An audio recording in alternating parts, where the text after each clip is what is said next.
que j'incarne ne colle pas du tout avec ma marque. Et bonjour à tous, bienvenue sur cette vidéo un petit peu particulière, un petit peu sympa, parce qu'on va se parler juste en toute transparence, vous et moi, pour répondre à une question qui est déjà revenue, quoi. On l'a déjà vu 2-3 fois. On me demande des fois pourquoi est-ce que je montre pas mes sites e-commerce, parce que c'est vrai que je suis sur les réseaux sociaux depuis un petit moment, maintenant je suis sur YouTube, en bref, je parle business souvent, et on me dit, ouais, mais bon, t'as des boutiques qui font du chiffre, pourquoi tu les montres pas, pourquoi ça illustre pas tes propos, en bref, serre-t'en pour faire en sorte justement de venir appuyer tout ton argumentaire. Et ça tient debout, hein, cette réflexion-là, on pourrait effectivement se dire, bah, je vais montrer mes boutiques, et puis comme ça tout le monde pourra aller vérifier aussi que les chiffres qu'on fait, on les fait vraiment. Et donc là, c'est une question que je me suis posée, c'est une question que je me suis déjà posée, et j'ai essayé de peser un petit peu le pour et le contre. Et là, je vais un peu vous expliquer pourquoi est-ce que pour l'instant, j'ai pris la décision de pas les montrer. La première raison, c'est que les gens vont à la facilité et ils vont du coup souvent essayer d'aller pomper le contenu de ce qui fonctionne. C'est-à-dire que si aujourd'hui,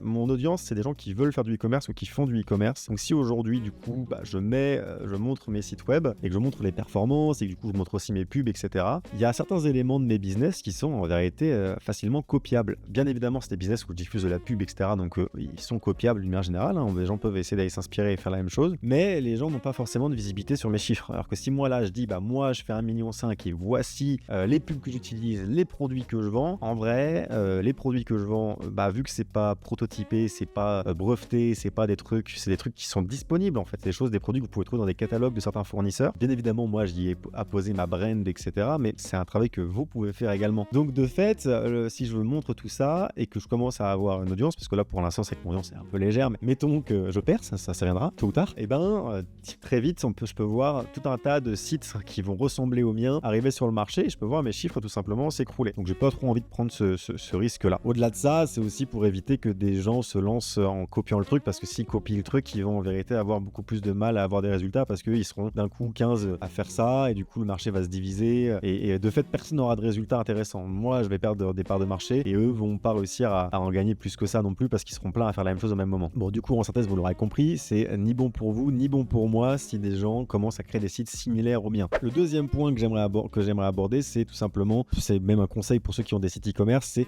ne partagez pas d'une manière générale vos sites e-commerce tant que vous n'êtes pas impossible à copier. Le minimum pour partager un site e-commerce qui fonctionne, c'est d'avoir au moins votre brand pour être sûr déjà qu'on ne puisse pas vous copier en un claquement de doigts en allant prendre votre produit sur AliExpress. Honnêtement, c'est des choses qui sont déjà arrivées, quoi. Il y a quelques années, on pouvait lancer un de nos produits sur AliExpress sur le marché français, on met 1000-2000 euros de budget pub, on fait 5000-6000 euros de chiffre d'affaires, on voit qu'il y a un gros potentiel, et en fait très rapidement, vu qu'on a un site qui est pas brandé et tout, en quelques minutes, on va dire en quelques heures, des gens peuvent vous copier votre site, intégralement votre site, prendre votre produit sur AliExpress, et s'ils ont plus de budget que vous, déployer d'un coup 1000 euros par jour de pub et vous prendre le marché, et vous êtes mort, quoi. Vous disparaissez dans les limbes, alors que c'est vous qui avez trouvé l'idée, qui avez trouvé l'angle marketing adéquat pour vendre ce produit, et juste les gens vous ont copié parce que vous n'avez pas rendu votre marque unique. Après, c'est sûr que si vous avez vos mannequins qui ont fait toute la différence, vos vidéos publicitaires qui font toute la différence, parce que vous les avez réalisées en studio, etc., que vous avez votre marque à poser sur le produit, que vous avez votre flyer, votre carte de visite, que vous avez une direction artistique très très très singulière, un site très durement copiable parce que pas sur un thème de base sur Shopify par exemple, mais un truc codé à la main, etc.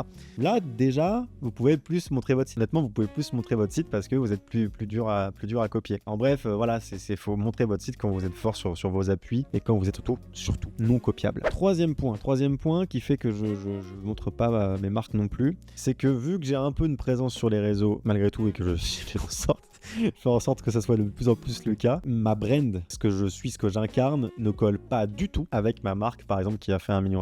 Pour vous donner un exemple, c'est comme si demain je vous disais ma marque, c'est des culottes menstruelles. Bon, vous l'aurez compris, si jamais le CEO de cette marque de culottes menstruelles, c'est moi, ça n'a pas de sens. Et encore plus si on voit que donc, je suis CEO, je suis founder de la marque, etc. et qu'on voit mon contenu à côté qui parle business et qui parle oseille. C'est-à-dire, on n'est pas du tout sur les valeurs de la marque, etc. Donc c'est aussi pour ça, c'est que tout simplement, je ne veux pas associer mon image à cette brand-là, à mes marques, parce que dans les brands que j'ai développés, ça n'a aucun sens que je fasse partie de la marque parce qu'elles ont leur propre identité, leur propre valeur et elles touchent une cible bien précise et je ne suis pas membre de cette cible-là. Donc ça ferait pas sens et même encore une fois ça pourrait nuire à mon business. Il pourrait y avoir un petit article dans Le Monde, et c'était pas Le Monde, mais qui dit voilà, le CEO de Nanana s'avère être un gourou du dropshipping, un gourou du e-commerce. Putain, qu'est-ce que j'aimerais être gourou, ça viendra tôt ou tard.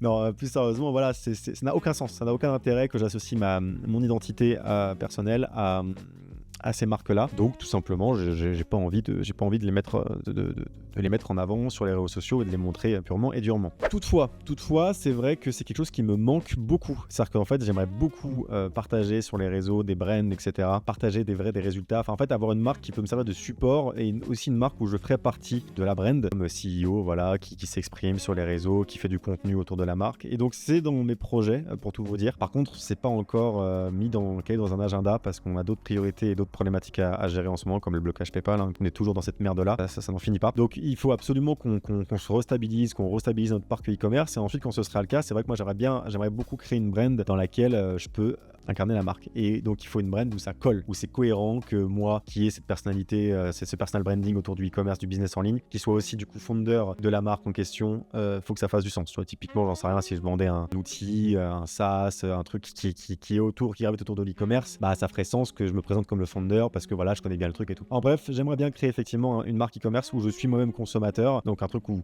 je peux vraiment comprendre ce que cherche le prospect, ce que cherche le client, parce que je serai moi-même le client, et derrière être en plus du coup faire partie de la marque à 100% et pouvoir du coup se servir de cette marque-là pour appuyer mes propos, pour montrer un peu les pubs qu'on fait, etc. et pourquoi est-ce qu'on les fait. Ça viendra, je pense que ça viendra pas tout de suite. Si vous voulez pas rater ça, abonnez-vous tout de suite, mettez la cloche. Non, plus sérieusement, voilà, je pense que ça viendra et c'est dans mes ambitions de faire un truc un petit peu comme ça. Mais pour l'instant, du coup, les marques que j'ai actuellement, c'est pas possible, ça ne ferait pas sens. Voilà, je pense que c'est tout. Je pense avoir répondu un petit peu à la question. Sinon, n'hésitez pas à venir m'allumer dans les commentaires et on en discutera sauvagement.